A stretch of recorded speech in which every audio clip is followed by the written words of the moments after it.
Hey. What you want, old head? Listen. Andre's gonna stay with me for a while. That's my kid. You can't drag the me thing because you got a suit on you better than me. You just gonna take my kid? That's my son. All the fucking money in the register now! Let's go! Chop chop, fuckers! Hey, what the hell are you doing? Then back up! What the fuck it look like I'm doing? I get it. Yo, come on, man. Laundry day, bitch. Pay up, let me see it. Fuck, this is $150? What the fuck is this? What am I supposed to do with this bullshit, bro? What the fuck? $500 a week if you want to keep running. Been slow. Get up out of here. Come on out. Hurry the fuck up! Hey! Get the fuck out of my fucking store.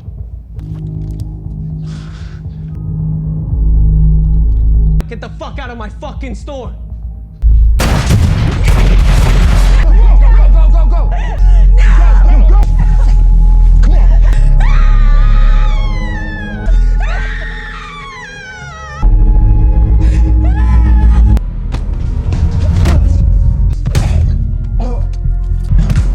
I'm gonna call your boy out for a little chat.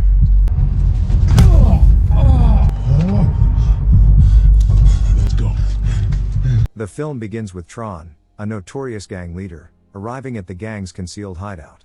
He calls upon his associates, Slay and Random, to discuss their next mission.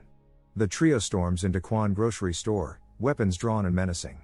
Inside, Moon Quan is confronted. Laundry day, bitch. Pay up, let me see it.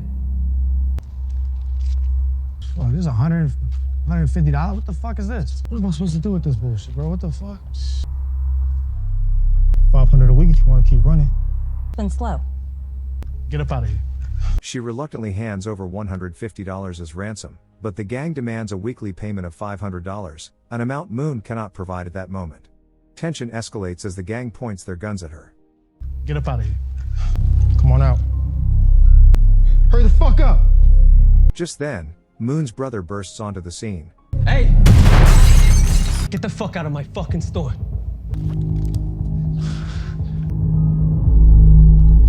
Get the fuck out of my fucking store! Go! No! Go! Come on!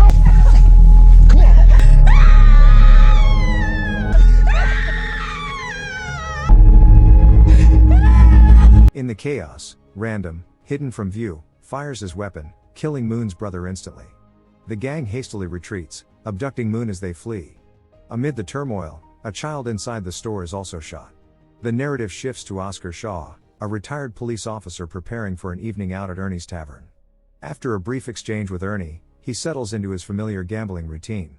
Soon after, Raymond Jackson arrives and strikes up a conversation with Oscar. Oscar notices Ray speaking with a man named Caesar, who recognizes Oscar from his past reputation. As Caesar departs, he gifts the pair 2 Cuban cigars and inquires about Oscar. Ray explains that he is trying to collaborate with Caesar on potential investment plans. He then recounts the violent incident from the previous night at Quan's store, revealing his own gun as a precaution against similar dangers. Later, Oscar makes a trip to the Quan store for groceries and comes across a kidnapping notice for Moon Quan. He speaks with Sue Quan about her missing daughter before leaving the shop. Outside, a young boy named Andre approaches him, asking for money. Oscar offers to pay him in exchange for carrying his grocery bags home. As they walk together, they stumble upon Tron and Slay engaged in a fierce gunfight with another gang. Upon reaching home, Oscar pays Andre for his help. Back at his own house, Ray is seen talking to his cat when he hears a noise outside. Investigating, he discovers someone trying to break into his car. Confronting the intruder at gunpoint, Ray recognizes him as Slay, also known as Andrew. He issues a warning, and Slay manages to escape. When Ray returns inside, he finds his gate ajar, realizing someone has entered his home. The following day, Oscar visits Ernie's Tavern again and asks about Ray, only to learn that he hasn't shown up yet. Growing concerned, Oscar attempts to contact him but receives no response. He decides to check on Ray at his house, where he finds detectives Nina Perez and Chuck Cross already present. Chuck introduces Nina to Oscar. They share a history from their time on the force together. It is then that Oscar discovers Ray's lifeless body sprawled on the floor. The police suspect Ray was murdered during a break-in. Even Ray's cat was killed. The landlady had alerted authorities after finding Ray's body, but nothing appears to have been stolen and there are no signs of struggle. Oscar learns that his former colleague Frank Archer is now the commander at the police station. Chuck explains to Nina that Archer and Oscar once worked together on a drug case that ended tragically when a young boy was killed, an incident that led to their forced retirement. Chuck and Nina disclose Oscar to Archer, who instructs Nina to focus solely on the investigation and not seek excuses to involve others. Later that evening at Bernie's Tavern, Oscar encounters his ex-wife Vanessa. Their conversation reveals how Oscar's personality changed after retirement, contributing to her decision to leave him. She has since remarried. Meanwhile, the gang that kidnapped Moon Kwan forces her into prostitution while keeping her drugged. As Oscar prepares to attend Ray's funeral, he arms himself for what lies ahead. Just before he leaves, Archer approaches him and inquires about how things are going. The atmosphere grew increasingly tense as the conversation unfolded. Sensing the rising conflict, Chuck stepped in and suggested they all share a drink to ease the situation. Oscar, however, declined the invitation and walked away, his mind elsewhere. As he made his way through the crowd, he spotted Caesar at the funeral, engaged in conversation with Archer. Later, Nina made a shocking discovery: over $200,000 hidden inside Ray's house. She promptly informed Chuck, proposing that they use the money as evidence to establish a motive for Ray's murder. Chuck, however, insisted that the funds should be returned to Ray's family instead. After returning from Ernie's Tavern, Oscar was suddenly confronted by a man brandishing a gun, demanding his wallet and watch. In a moment of self-defense, Oscar shot the intruder. The following morning, Chuck visited Oscar to deliver grim news. The man he had killed was known as Brash, a member of the Parkside Killers gang led by Tron. As Oscar prepared to leave his home, he noticed Andre standing at his doorstep, bruises marring the boy's face. Concerned, Oscar learned that Andre's father was responsible for the abuse. Taking it upon himself to help, Oscar drove Andre to meet his father while the boy waited in the car. Inside, Oscar confronted Andre's father about his actions.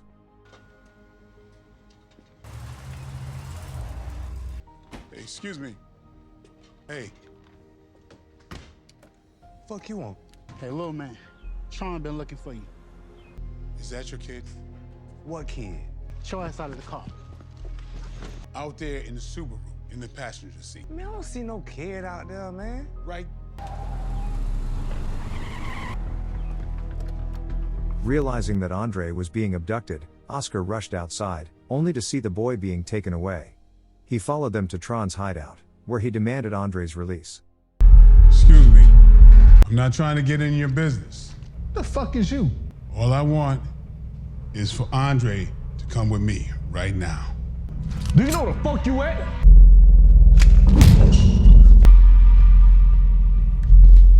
Hey. I don't want no trouble.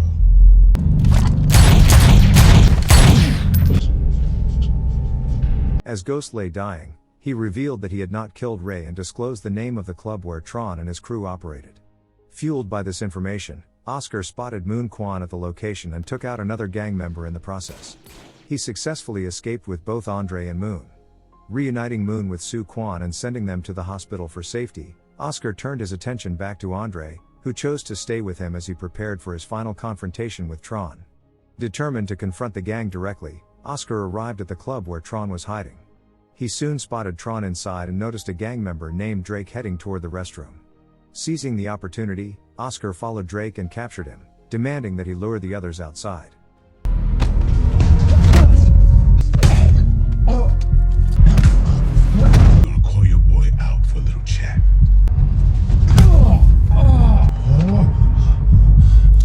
Let's go.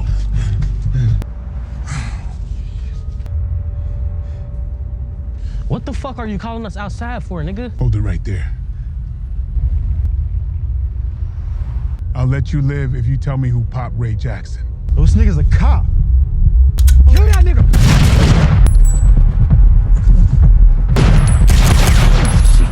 Come on, let's go, come on! As police sirens approached, Oscar fled the scene, discarding his gun along the way. Upon returning home, he found Nina and Chuck waiting for him.